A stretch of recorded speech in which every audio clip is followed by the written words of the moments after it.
a de ces paroles, de ces moments, de ce grand personnage que normalement vous devez nous ramener. Bien sûr.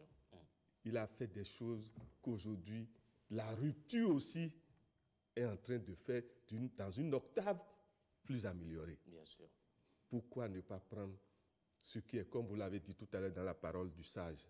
Ce que le passé a de meilleur et de noble, il faut en être fier. Il faut être fier de l'hériter et ne pas souiller son patrimoine en multipliant les erreurs du passé. Je demanderai humblement à nous tous qui sommes musulmans et chrétiens de garder cette grande parole. Je voudrais que vous rappelez cette parole. D'accord. Il faut être fier d'avoir hérité de tout ce que le passé avait de meilleur et de plus noble. Il ne faut pas souiller son patrimoine en multipliant les erreurs du passé. Quel que soit ce que nous avons contre, qui que nous soyons contre l'actuel gouvernement et son chef, ayons l'humilité de ne pas oublier cette parole. D'accord. Qu'il fasse davantage pour que le passé, le meilleur, nous revienne, parce que c'est comme si on a volé notre âme. Bien sûr. Merci. En toute chose, il faut accepter la douleur et il faut pouvoir tout considérer comme une chance. C'est bien cela. Merci. Vous allez voir que celui qui a l'attitude positive, tout finit par être à lui. Ouais, c'est vrai. Celui qui a l'attitude positive, tout finit par être à lui. Remarquez quelque chose, mon frère. Oui. Quand vous avez 1 million en poche, vous ne luttez plus. D'accord. Mais allez, quand il reste 1000 francs, après. Il est 7 on heures. lutte. On lutte. Il est 7 heures. Awa Chérif risque de nous Allez, il est déjà 7 heures passées de quelques petites secondes. Hein, c'est l'heure du bulletin. Merci beaucoup, Moussa Raimi. On vous retrouve lundi prochain. C'est l'heure du bulletin. Awa Chérif, elle est là. Venez, Awa, installez-vous tout de suite.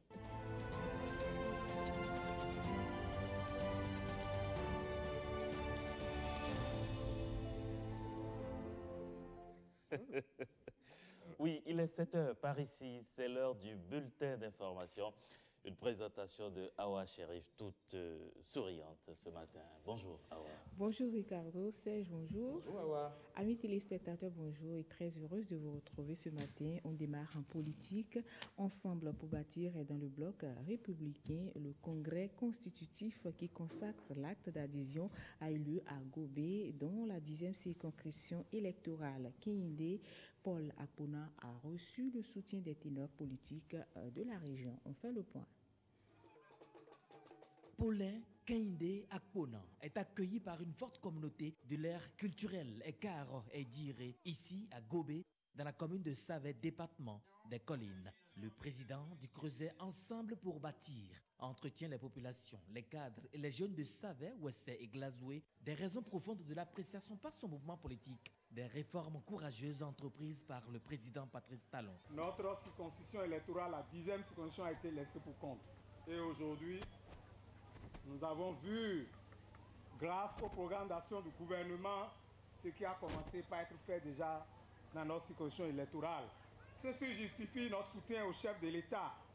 La réforme du système partisan est une fort belle manière pour le président Patrice Talon de redonner de la dignité aux Béninois. Il suffit que quelqu'un ait plus de moyens que les autres et il se transforme en chef de parti politique et transforme les autres comme un bétail électoral. Monsieur Patrice Talon a redonné de la dignité aux Béninois. Comme il me plaît souvent de le dire, cette réforme est déjà une réussite.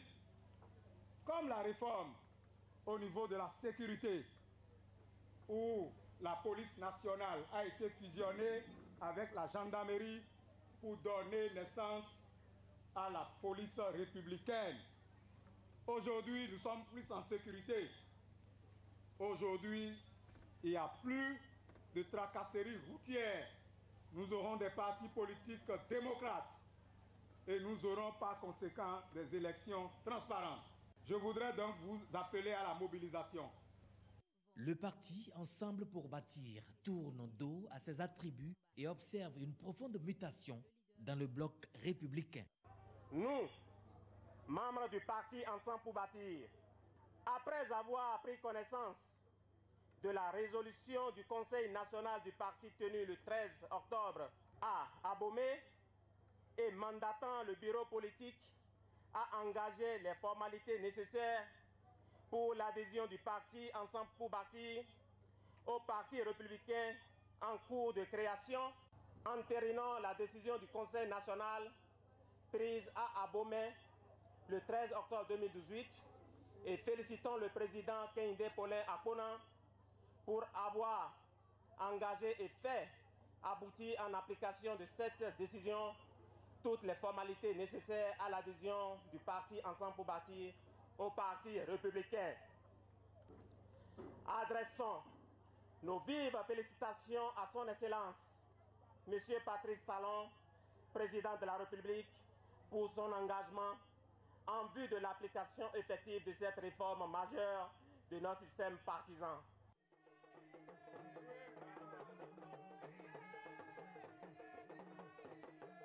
L'adhésion ainsi prononcée a été bien reçue par la classe politique et les jeunes. Il faut que ceux qui nous suivent puissent aussi faire leur preuve, n'est-ce pas? Et c'est avec fierté et engagement que nous devons nous sentir prêts à leur laisser la place. Pourquoi pas? Nous, membres du CCJ Colline républicain, vous apportons notre soutien franc et ferme ainsi qu'aux actions salutaires du chef de l'État. Tous les anciens tuyaux sont changés au niveau de la 10e. Nous connectons à partir de ce jour la 10e au développement durable. Et c'est à partir de maintenant. Avec des militants engagés et convaincus, Paulin Kehinde Akpona et ses pairs lancent ainsi les signaux d'une sensibilisation de masse au profit des actions de celui qu'il qualifie de providentiel pour une transformation totale du Bénin, le président Patrice Talon. Et toujours dans le chapitre politique, le Parti des démocrates indépendants concrétise leur attachement aux idéaux du nouveau départ. Il a organisé ce samedi 24 novembre 2018 un congrès extraordinaire pour son adhésion au bloc progressiste. Suivons les déclarations des membres du PDI au micro de Jérôme Hongo.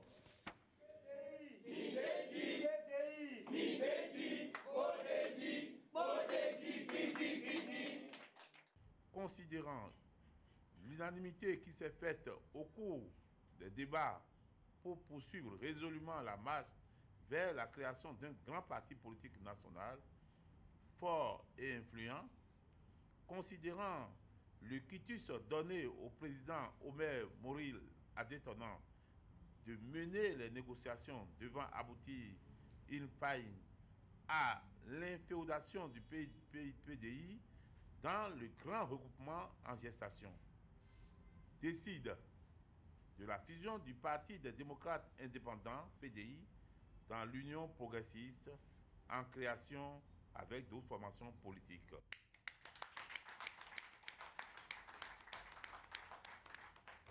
Mandate le président du PDI pour la mise en œuvre diligente et effective de la présente décision. Voici un président qui est courageux pour agir. Tout dirigeant qui a le courage d'agir peut bien faire. Qui plus est, nous a donné un élément pour l'apprécier à la fin de son mandat. Il a donné un programme. Dans la mémoire de nous les Béninois, c'est pour la première fois nous avons un président qui a dit ce qu'il veut faire. Voici ce que je vais faire pendant mes 5 ans ou si vous me renouvelez votre confiance pendant mes 10 ans, voici ce que je vais faire. Dans ce cas, nous allons l'aider à faire ce qu'il a voulu faire et ça serait pour le bien-être et pour le développement de notre pays. Il a mis du temps pour étudier notre pays qu'il connaissait, pour voir qu'est-ce qu'il nous convient contre nous et pour notre bien. Nous avons un président qui fait beaucoup d'efforts. Il se bat pour le peuple béninois, vous le savez. Le Bénin ne peut pas se relever en un jour. Il a hérité d'une situation catastrophique, il faut le reconnaître. Et il est sur il est sur tous les plans. Il travaille sur tous les plans, sur tous les fronts à la fois. le front politique, le front social, le front économique et financier. Même la culture était oubliée. Donc le président travaille pour les Béninois. Nous devons lui faire confiance afin qu'il aille plus loin. Tout autre chose à présent dans ce bulletin d'information, un soulagement pour les populations de Banikwara, eau potable pour tous d'ici 2021. La commune de Banikwara prise en compte par le projet phare numéro 43 du gouvernement béninois. Reportage. L'eau potable, bientôt à la disposition de tous, un rêve qui devient réalité pour les populations des arrondissements de Koké, Toura et de Soroko dans la commune de Banikwara. Le problème d'eau se pose ici avec acuité. Vous voyez, on a des marigots à côté, mais vous savez, avec les différentes cultures de coton, la plupart des eaux que nous avons là sont infectées. Les femmes, premières bénéficiaires du projet, sont sensibles à ce geste gouvernemental. L'eau là est venue soulager nos peines. Puisse avoir de l'eau propre, on en avait souffert. Mais grâce au gouvernement Talon, notre chose est devenue une réalité. Nous, les femmes de Soroko, nous vous remercions beaucoup, les vieilles, les jeunes, d'avoir amené ce programme-là dans Soroko. Financé sur fonds propres, le projet coûtera près de 13 milliards de francs CFA à l'État béninois. Il va impacter toutes les populations du Bénin. Vous aurez un château d'eau d'une capacité de 50 mètres cubes sur une hauteur de 12 mètres qui va permettre de donner de l'eau potable à toute la population qui sera raccordée à ce réseau. Je voudrais vous signaler que vous faites partie des privilégiés parce que c'est la première opération que le gouvernement du président Patrice Talon a lancée pour concrétiser la promesse qu'il a tenue lors des campagnes électorales. Bonheur et bénédiction à celui qui donne de l'eau aux populations.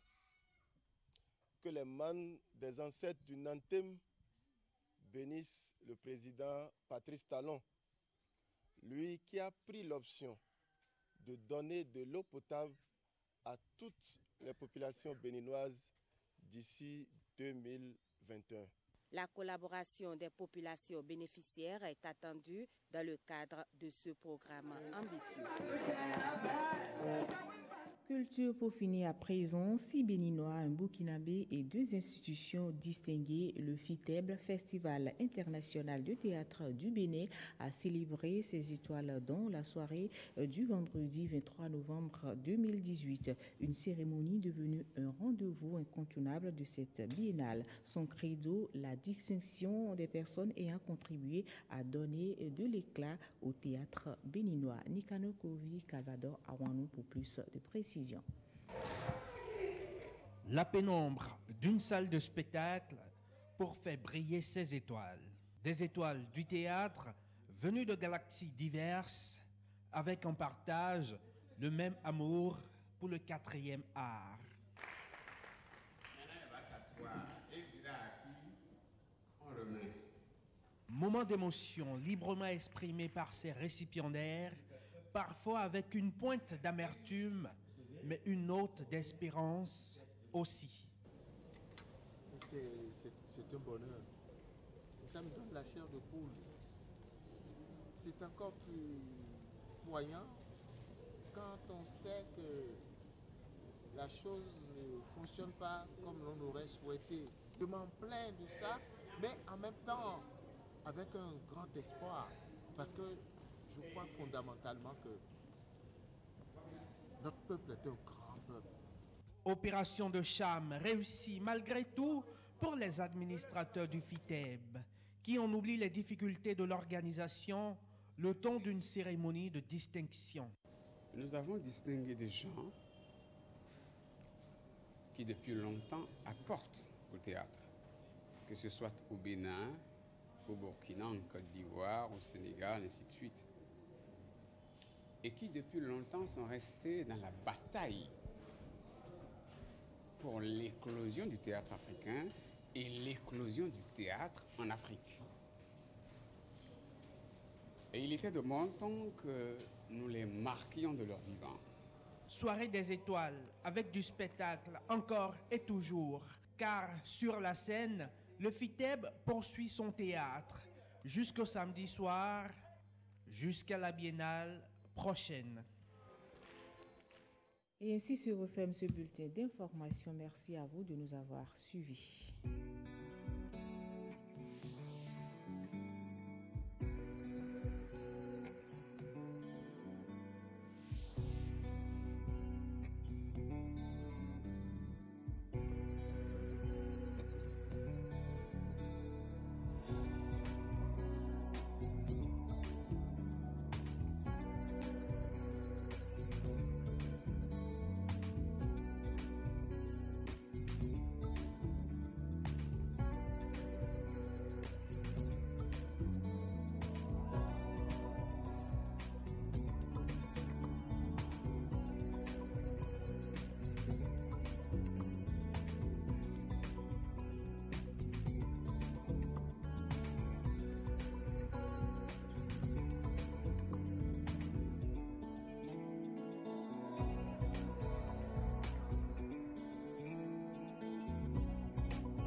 Voilà, retour sur ce plateau. Après donc le bulletin d'information, nous allons pouvoir être un peu plus complet maintenant sur l'actualité à travers la revue des titres des quotidiens parus et parvenus donc ce jour à notre rédaction.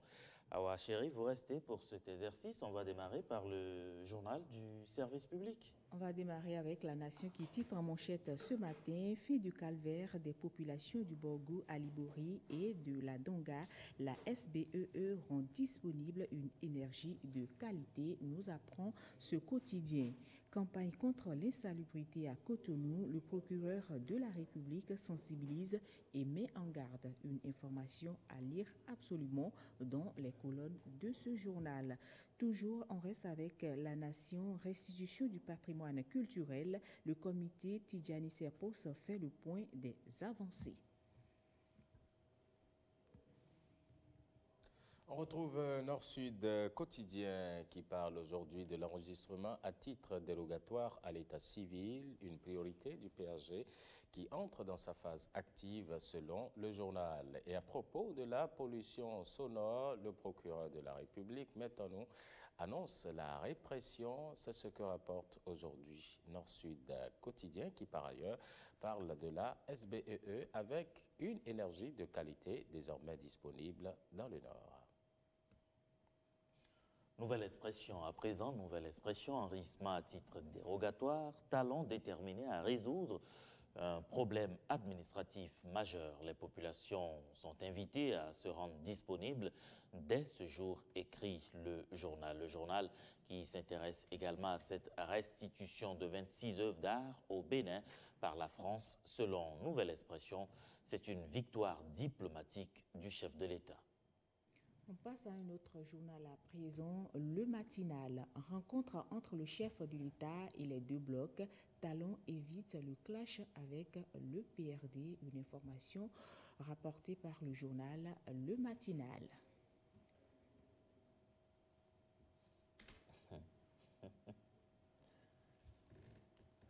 Serge, le matin? Le matin à présent, le matin qui revient aussi sur l'enregistrement à titre dérogatoire à l'état civil au Bénin, la délivrance gratuite d'actes de naissance autorisés.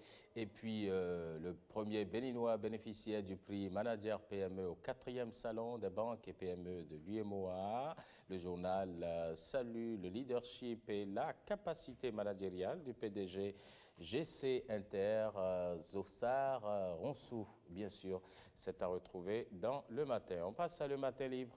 Matin libre à présent, retour des œuvres par la France, grosse action de souveraineté, mention spéciale à Talon qui a cru, titre le journal Matin libre. Et puis lutte contre l'insalubrité à Cotonou, le procureur Métonou en tournée. Et puis le journal L'actualité à présent, l'actualité phase active de l'enregistrement à titre dérogatoire à l'état civil. Talon gagne le pari de la délivrance gratuite d'actes de naissance aux citoyens. Le chef de l'État déroule l'une des priorités du PAG, commente le journal L'actualité. On va revenir au journal L'actualité, Arnaud Togbenon. Le journal L'actualité, et puis suspension de participation au bloc républicain, de grosses défections au PRD.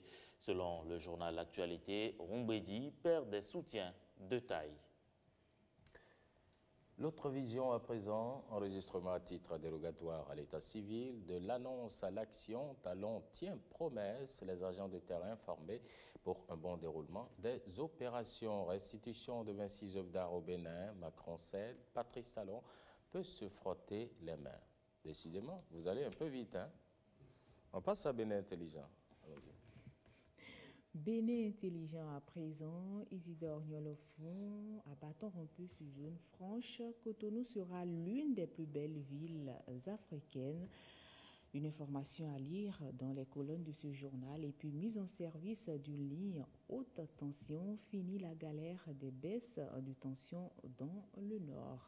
Et puis restitution des biens culturels du Bénin, Patrice Talon signe une nouvelle victoire diplomatique selon Bénin Intelligent ce matin. L'événement précis à présent, sommet international pour le développement de l'électricité en Afrique, le Bénin, carrefour de l'électricité du 6 au 8 décembre prochain, annonce le journal L'événement précis. Et puis promotion à la Société mondiale d'économétrie, le professeur Léonard Wantiekan, premier Africain élu. Et puis, cette étude du projet du budget sectoriel à l'Assemblée nationale, les ministres de Talon défendent leurs prévisions budgétaires de l'année 2019, écrit le journal L'événement précis.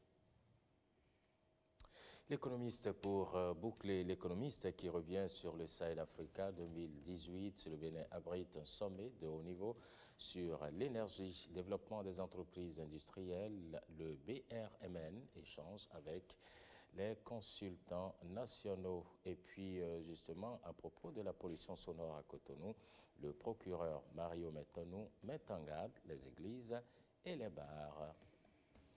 Et voilà. Awa, merci beaucoup. Merci à vous, Ricardo. Pourquoi vous me souriez? C'est quand vous passez un bon week-end que vous me souriez. Vous êtes une héroïne, vous êtes très belle ce matin. C'est bon, merci. Merci beaucoup. C'est gentil. Passez une excellente journée. Vous avez passé un bon week-end quand même. Un très bon week-end. Serge, vous également? Oui, ça va, merci. Ça a été? Ah, très bien, Seulement super. que vous ne m'avez pas invité, c'est pas gentil. Ça se fera la prochaine fois.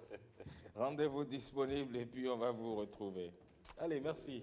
Bon lundi à vous, hein? Bon lundi à chacun et à tous également. Merci de votre fidélité à l'ORTB. Tout à l'heure, nous allons revenir, on vous l'a dit, hein, sur les examens nationaux de master. Nous sommes bien sûr aujourd'hui le lundi de l'éducation, donc on va reparler de ces examens nationaux de master. Vous le savez, les candidats, ils ont planché avec les soubresauts de départ. Rien n'était gagné à l'avance, à l'arrivée. Presque tout le monde salue l'organisation, mais que comprendre, quelle appréciation faut-il faire de ces examens? Finalement, on en dira un mot. Et puis, la grosse actualité de ces derniers jours, vous le savez, c'est bien sûr la restitution de biens culturels à l'Afrique. Et puis, le Bénin est en pole position avec cette requête accédée, hein, bien sûr, par le président Macron de restituer au Bénin déjà 26 œuvres qui seront de retour et qui sont peut-être déjà en route. On le saura tout à l'heure. Finalement, retour donc du trône de Béhanzin. Est-ce que Schœlcher renaît en Macron? C'est bien sûr ce que nous dit aujourd'hui le chroniqueur que nous installons tout de suite.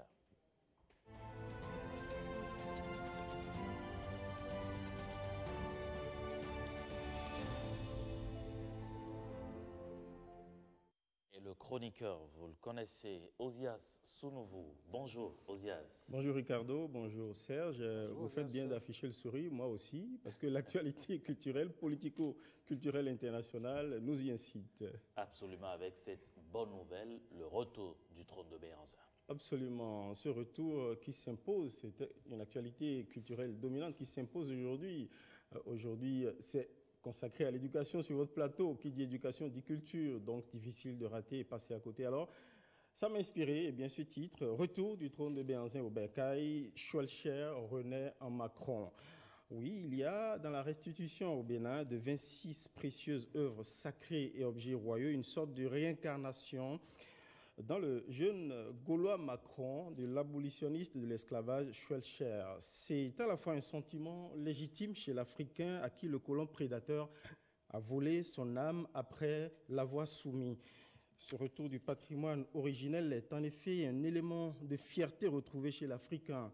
Un peuple sans mémoire, on le dit, est un peuple sans âme. Le pillage culturel colonial avait ceci de déshumanisant, autant pour la victime que pour le bourreau, que cette prédation mémorielle était l'ultime phase, l'achèvement d'un processus de déstructuration de l'homme noir à qui le colon a réussi à insuffler un moment le sentiment de la sous-humanité en privant ses héritiers, potentiels soldats de la renaissance civilisationnelle, de tout élément de fierté, d'identification à leur passé glorieux.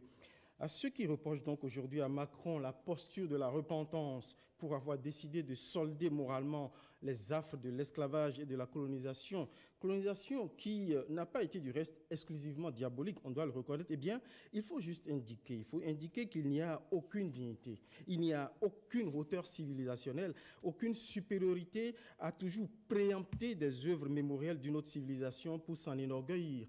Des œuvres à forte valeur symbolique pour la construction de la dignité des peuples spoliés. Persister dans cette posture, comme le font certains Européens ou Français, c'est se distinguer juste comme des vestiges intellectuels de temps à jamais surannés. C'est tout à l'honneur de Macron aujourd'hui qui met fin ainsi à un droit inique et honteux de l'autorité du privilège de propriété acquis par le vainqueur d'une guerre sur les objets d'art arrachés aux nations soumises. Macron, en décidant ainsi de restituer les œuvres volées par ses ancêtres gaulois, fait honneur à la France des droits de l'homme, car il est juste antinomique de faire coexister un droit de propriété cavalier à l'esprit moyenâgeux aux côtés de corpus moderne de droit condamnant des actes crapuleux de vol d'objets d'art.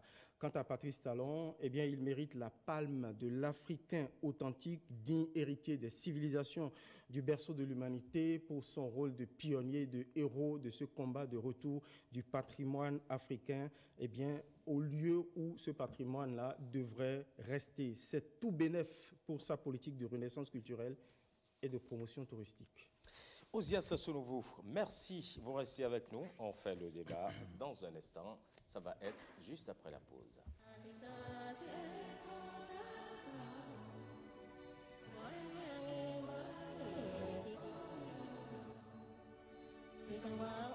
Pour moi, le droit à la santé, c'est encourager les hommes à faire le dépistage du VIH. Pour moi, le droit à la santé, c'est donner à tout enfant la chance de naître sans sida. Pour moi, le droit à la santé, c'est promouvoir les droits des personnes vivant avec le VIH.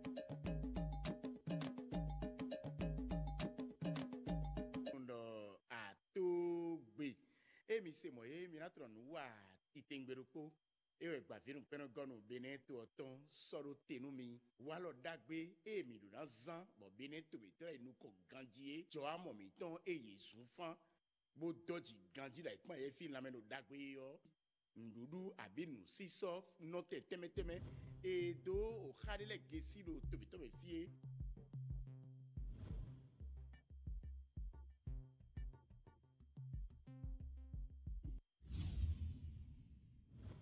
Pourquoi sommes-nous allés en Irak? Ma réponse est la suivante. Nous sommes allés en Irak pour nous débarrasser de Saddam Hussein. Mais le lendemain, il n'était plus question que du pétrole. Pour eux, ce gouvernement allait forcément être favorable aux compagnies pétrolières américaines. Et aucun pays ne contrôle aujourd'hui le marché pétrolier. En revanche, les réserves de pétrole du Moyen-Orient, elles sont sous protection américaine, à l'exception de l'Iran. Ils assurent pour l'ensemble des pays consommateurs la sécurité des approvisionnements, mais en même temps, la protection a une valeur géopolitique.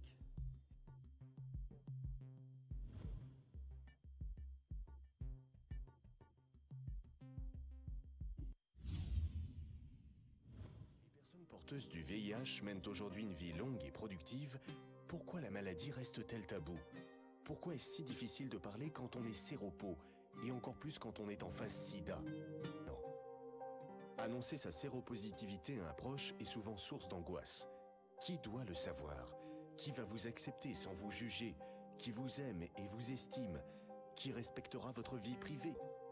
Le fait que beaucoup de patients ne parlent pas fait qu'on voit seulement une partie de la chose. Parce qu'en réalité, la majorité de nos patients sont traités, ils ont des médicaments qui supportent, ils vivent une vie normale et ils n'ont pas envie du tout de s'occuper du VIH, de témoigner en public, etc. Ce n'est pas tellement plongé dans la silence dans le sens qu'ils n'osent pas, mais...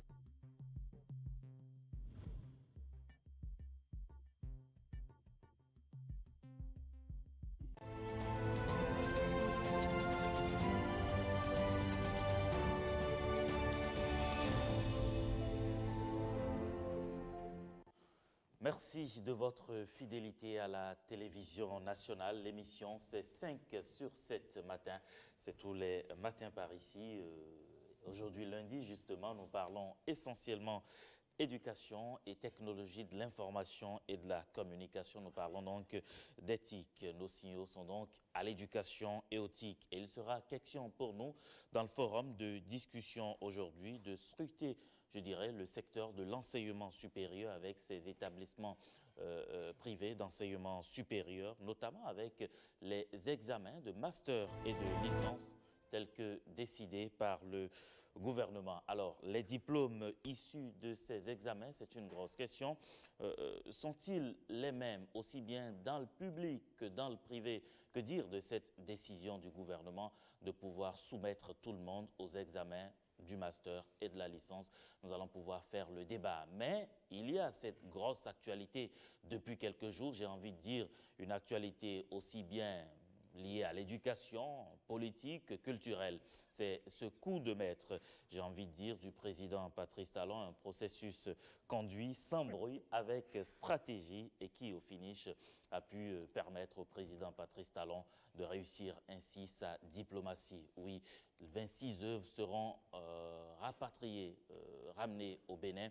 C'est tout simplement le signe justement d'une vitalité dans le processus démocratique et puis c'est tout bénéf donc pour notre pays, le Bénin. Et pour faire le débat sur ce plateau, Ozia Sounouvou, vous restez.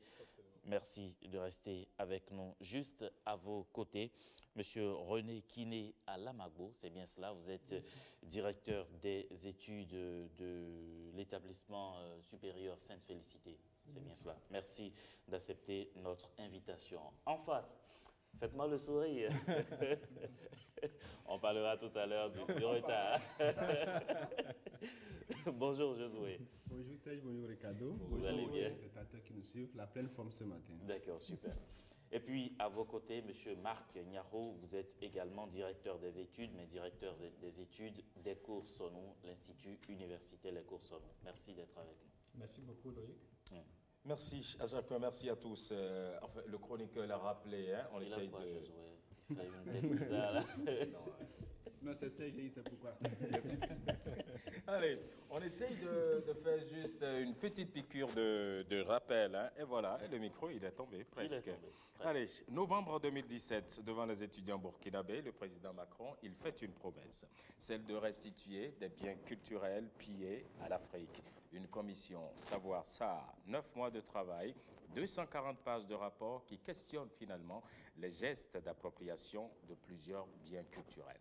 À l'arrivée, le Bénin, sans tarder, c'est bien sûr l'expression employée par le président Macron lui-même, le Bénin, sans tarder, se verra retourner 26 œuvres d'art emportées par l'armée française en 1892. Beaucoup diplomatique, disiez-vous tantôt, question tout de même, tout est-il gagné? Qu'adviendra-t-il de l'avenir de ces œuvres? Le chroniqueur s'est posé la question. Les analystes, ils vont pouvoir faire leurs analyses également.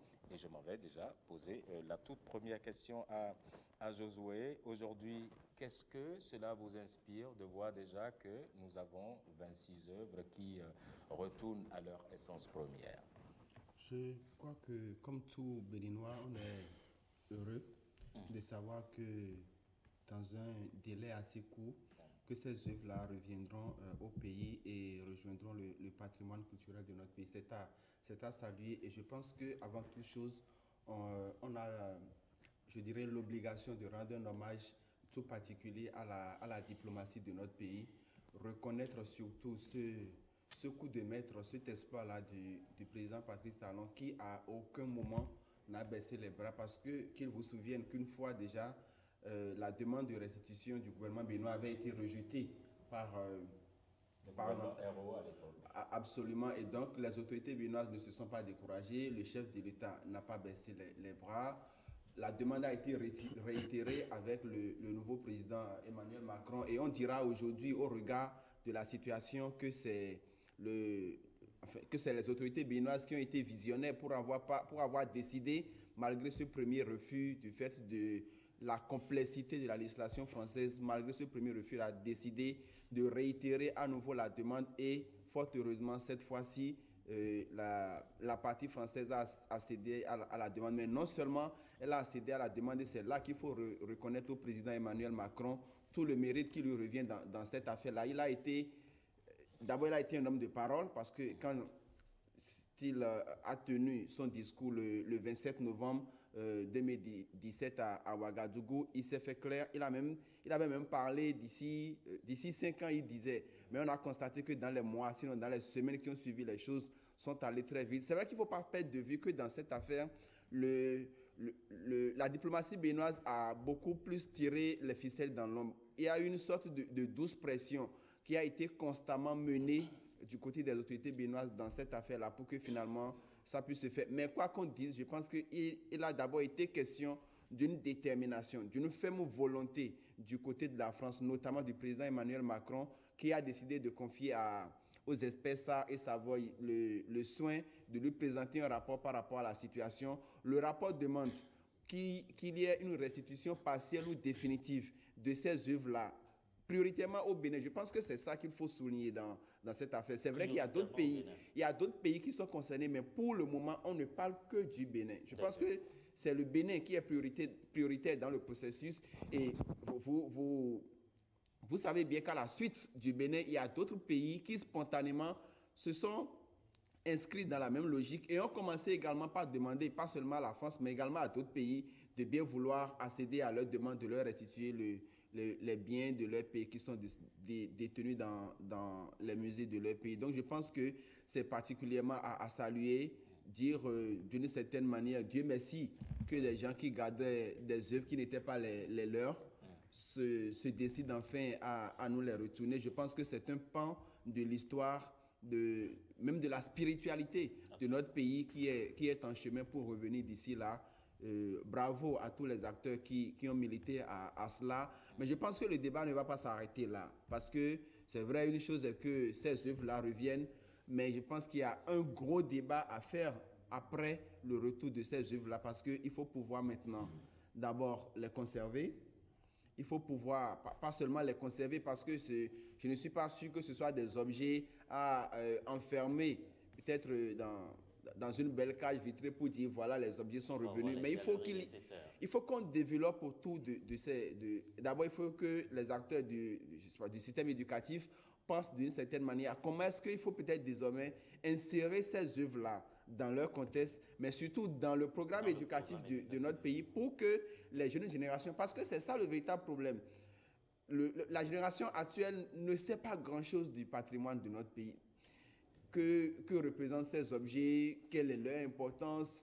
Parce que c'est vrai, à première vue, on a l'impression que, on pourrait se demander, mais bon, pourquoi on fait autant de tapage, pourquoi on fait autant de bruit autour d'un trône qui date de 1800 ou autour d'une récade qu'on a peut-être fabriquée depuis 1700. Pourquoi, en fait, on mouille autant le maillot au plan diplomatique pour, c'est pas pour dévaluer les objets, mais pour si peu. Vous voyez, on pourrait se poser cette question-là, mais je pense que c'est fondamental. C'est fondamental pour que les générations actuelles et futures puissent connaître davantage l'histoire de notre pays. C'est important de l'enseigner pour qu'on puisse le savoir. Donc pour moi, pour l'instant, les objets vont venir, c'est à saluer, mais il faut qu'il y ait surtout un après-retour des objets. D'accord. Alors, il faut qu'il y ait un après-retour des objets. C'est beaucoup de questions en même temps et puis beaucoup de préalables. Osias Sounouvou, un réel coup de maître, un réel coup diplomatique d'abord du président de la République. C'est un succès sans conteste, il n'y a pas débat. Mais il faut dire que si Patrice Talon et son gouvernement et sa diplomatie ont réussi ce coup, c'est parce qu'il y a eu un alignement de planète. C'est-à-dire, d'un côté, de la part des pays originaires de ces objets sacrés, ces objets d'art qui incarnent en fait un pan de la mémoire de ce pays, donc de la fierté nationale. Il y a de ce côté, voilà, cet élan, cette initiative. Et en face, vous l'avez dit, il y a une tentative, il y a eu des tentatives auparavant qui n'ont pas prospéré.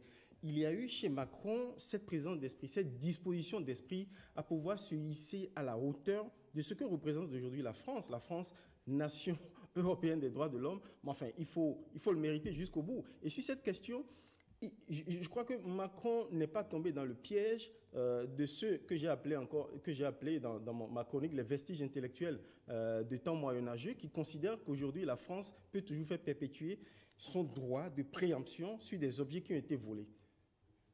C'est à dessein que je parle de voler spolié. Le thème est clair. En droit, quand vous volez, c'est un délit. Donc, du coup, une nation qui revendique un tel acte, mais c'est quand même, c'est une honte. Il n'y a aucune dignité, il n'y a aucune hauteur civilisationnelle. Pour ceux qui, à l'époque, ont tout fait pour saccager justement la mémoire des pays spoliés, des nations colonisées spoliées, et qui ont considéré et qui ont réussi à le mettre dans la tête, dans leur âme, au fond, qui n'ont...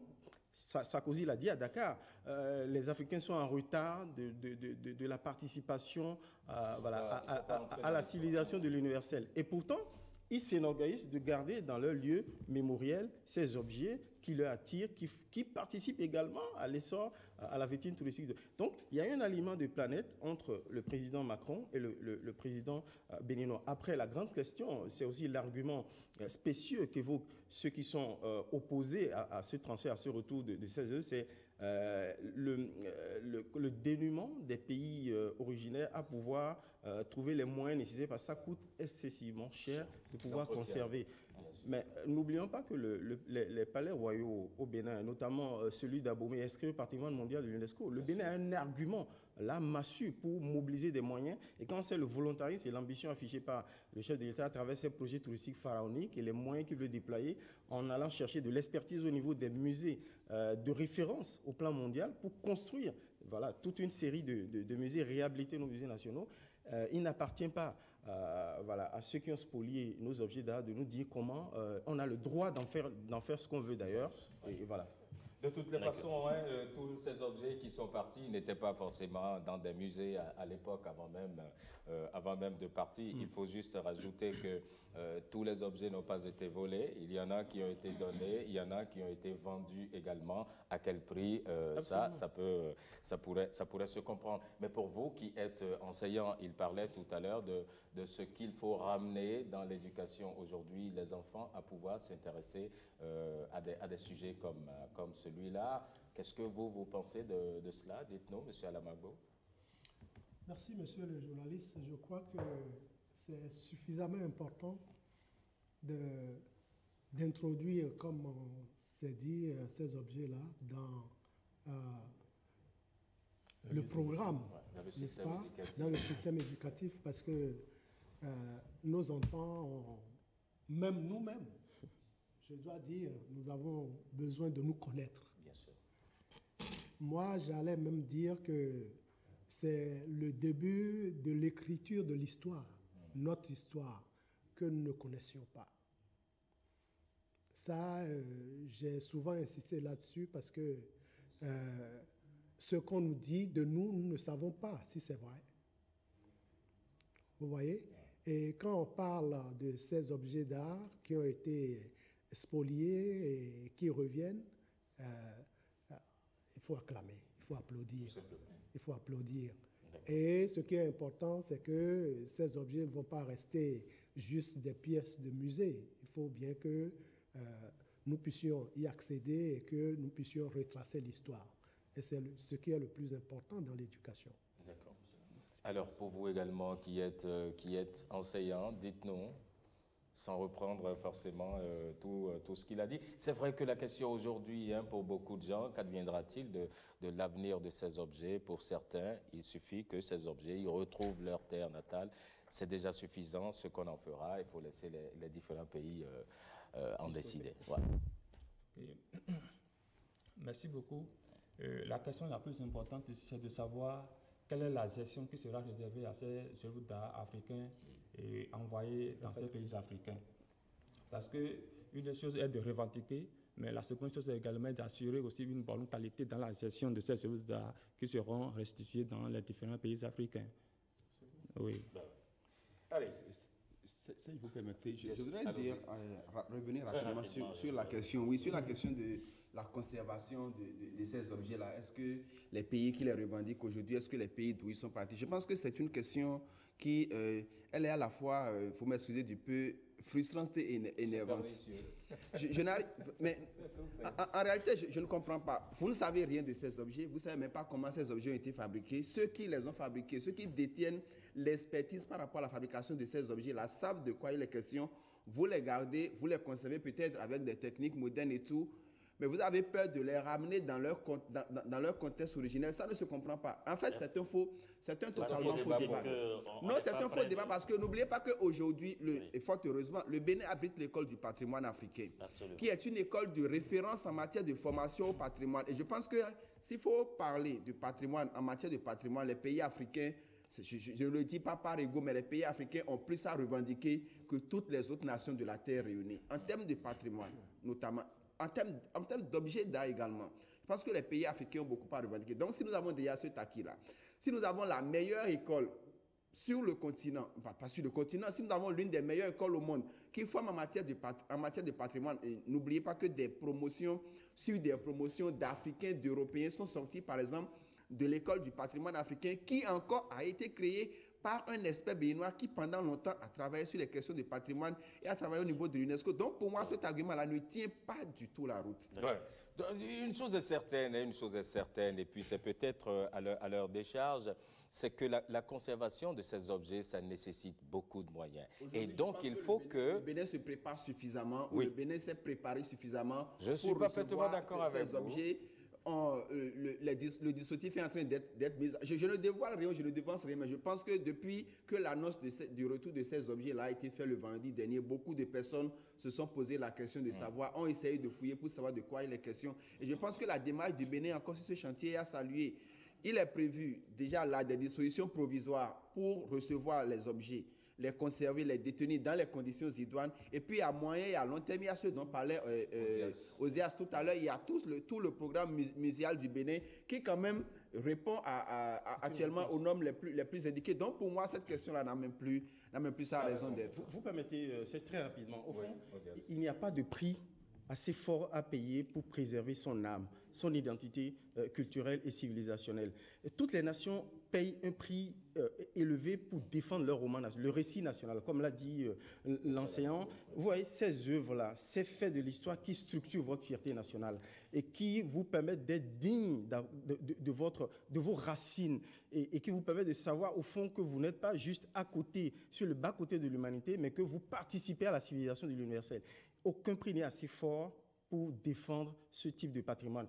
Et quand on voit l'ambition affichée par le chef de l'État à travers son programme touristique et muséal, il y a de quoi ne pas désespérer de la capacité pour le Bénin de pouvoir gérer ces œuvres-là. Il y a tout un dispositif à mettre en place. Vous avez parlé des visites pédagogiques mémorielles à organiser au plan national.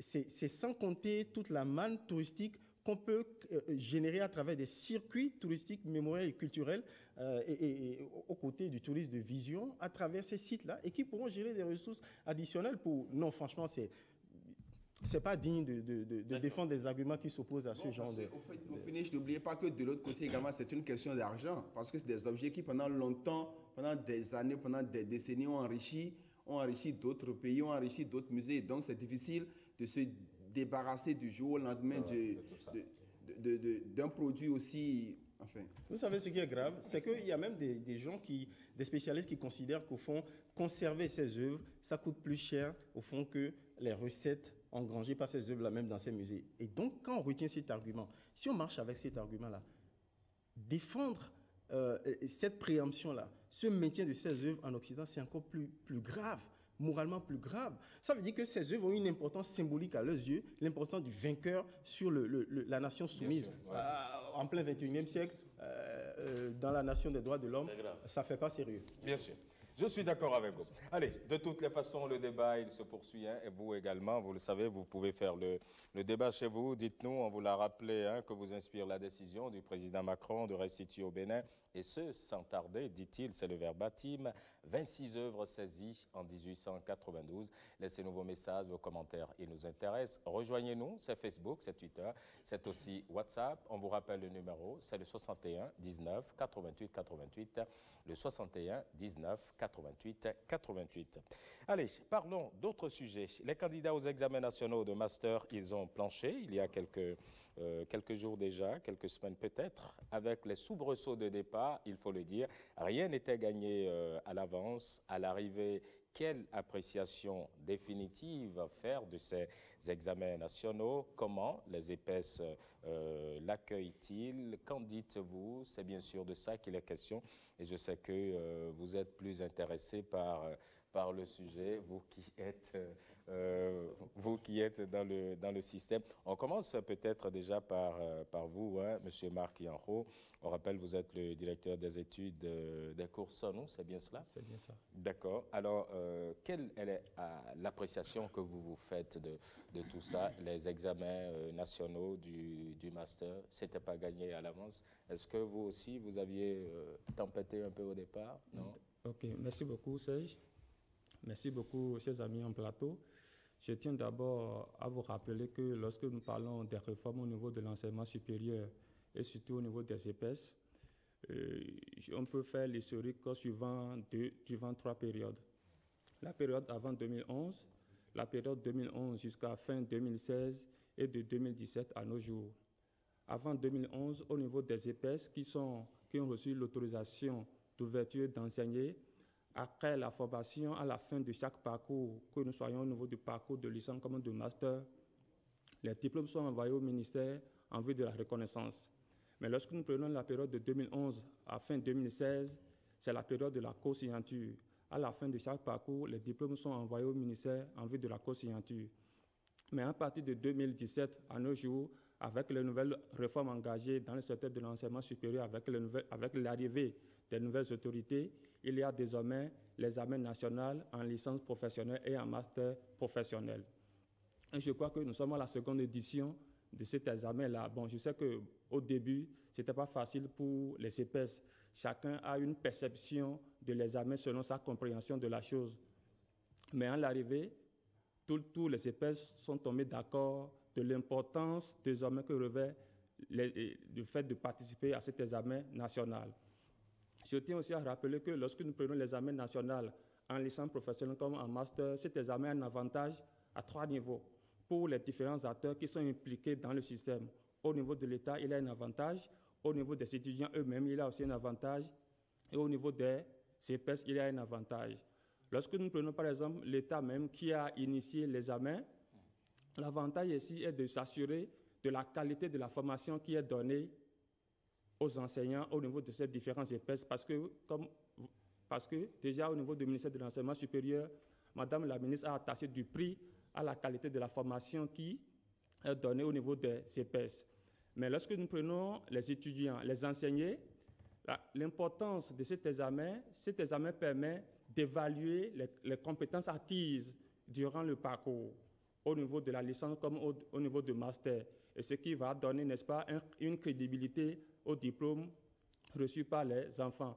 Mais lorsque nous prenons les établissements privés, eux-mêmes, les établissements qui recrutent les étudiants et qui forment les étudiants, ça permet aussi, n'est-ce pas, d'évaluer le travail qui est fait à l'interne pour s'assurer s'il y a une cohérence là au niveau des différentes procédures, bien au niveau des différents dispositifs mis en place pour assurer une formation de qualité pour les étudiants. Donc voilà un peu de façon schématique ma perception par rapport à l'organisation des examens nationaux en licence et en master. Et vous, en temps, vous avez tempêté, c'était sa question. Bon, au début, oui ou non? Bon, au début, au niveau de l'Institut universitaire, le Coussono, nous, on n'a pas tempêté. Nous, on a compris très tôt, n'est-ce pas, l'idée de l'initiative ou bien l'importance d'aller à l'examen. Parce qu'aller à l'examen, c'est une... Examen national. Aller à l'examen national, oui, c'est une manière de... Tout d'abord, c'est un critère de performance pour nous. Parce que lorsqu'on dit qu'il faut aller à l'examen, il y a une évaluation qui est faite à l'interne pour permettre aux enfants de valider tous les crédits qu'il faut avant d'aller à l'examen. Mais lorsqu'on dit maintenant qu'il y a encore une évaluation externe, n'est-ce pas, c'est un élément très important pour nous de s'assurer de la qualité de ce que nous faisons. Donc au départ, nous, au niveau de l'Institut universitaire de Coussono, on a apprécié quand même cette initiative-là d'aller à l'examen national en licence professionnelle comme en master professionnel. D'accord. On revient à vous avec la même question. Surtout, on essayera quand même de mettre un accent un peu. Il a parlé de la qualité de l'enseignement. C'est ce qui, désormais, est reproché tout de même à la majorité des EPS. Il faut préciser, EPS, ce sont les établissements privés d'enseignement supérieur. Je rappelle que vous êtes de Sainte-Félicité. Sainte-Félicité. Ouais. Alors, dites-nous. Bon, évidemment, la question des examens nationaux est une question suffisamment intéressante et importante parce qu'il a précisé les périodes et ces périodes sont importantes évidemment à mettre à couvert pour tout le monde.